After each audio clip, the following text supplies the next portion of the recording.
Hello, and welcome. You join me today from Mississippi, where a horrible plague has been plaguing these people for almost 30 years. It's called pond people. People, if you believe it, living in ponds. Now, we'll be going to interview one, and this pond person has been with the ponding community for nearly 20 years. We'll see what pond people are like, and how they live, and how they communicate with the outer world. Good evening. How are you? Evening, yes. Now, you're a pond person, are you not? Indeed I am. So how did you first get to be a pond person? Well, it was back in '71, and I drove my car down that road up there and crashed it right here in this pond. And first I was quite alarmed, of course. I wondered how I would ever get home. But then I realized, why get home? I can just call this home. So I lived here, and now I just love it here, you know. Food and water right here. I can just get something to eat just by doing this. Good for the lungs, it is. So you just live in this pond without any communication with the outer world? Yeah. Oh, except for you, of course. Of course. Now, how do you find this, don't you find this very stressful on the mind? Stressful on the mind? Oh, well, absolutely not. Because I don't need a job or taxes or any of that. It's just an old car and a pond. Yes. Oh, yeah. You are living in a pond. Yes. Well, that was a pond person.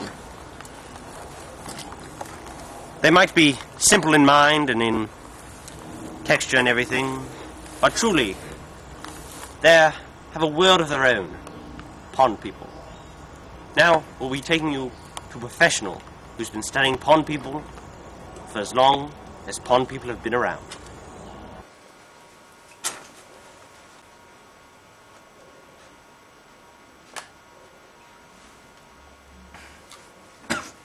I first invented pond people back in 1945 for the Führer. Good old Harry Truman. He's a good man, you know. Check. Well, the pond people was a very hard state of mind I had to make for it.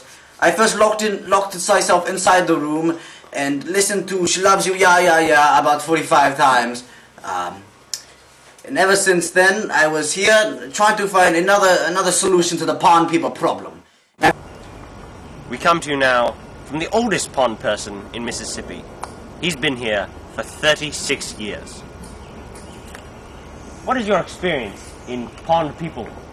Well, back when I became a pond person in the late 60s, it wasn't as big of a movement as it was now. There was a lot less pond people out there. So I had to start my own colony out here in Mississippi, I did. Now I'm the great bazooki of all pond people in Mississippi. And we have a nice little civilization out here. No one really knows about us though, which is why I'm kind of mad at you for making this fucking documentary. Excuse my language. Now, how did you get to be Grand Bazooki of all pond people?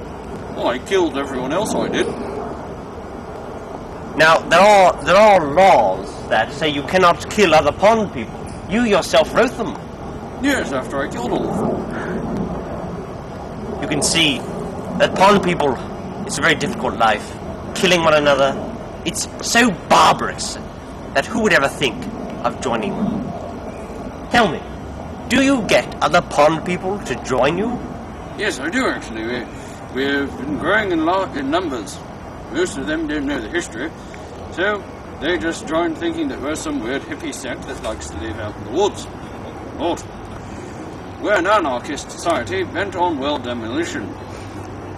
World demolition? Demolition, yes. We want to destroy the world, for we believe that unless it's covered in ponds, it's not worth living on. A truly strange society. Anarchist pond people, demolition of the world. What is to come next? Pond people? You know what? I quit. I can't take it. Anarchist pond people? Good lord. Yeah. You bloody Brits don't like us anymore, do you? But when we support you in the Middle East, you're friends with us, aren't you? Hey, I work for ABC, not BBC. This is an ABC production, American Broadcasting, not BBC. Right then, you Americans don't like us anymore unless we help you in the Middle East. You know what? You're a pond person, so you can't talk. I can talk. Alright, you can talk, but you can't talk civilizedly. I can talk civilizedly. I talk better than you. Bastards. I went to Harvard. Well, I went to Newton, which is a girls' school, actually. I sort of guessed he was a poofed up.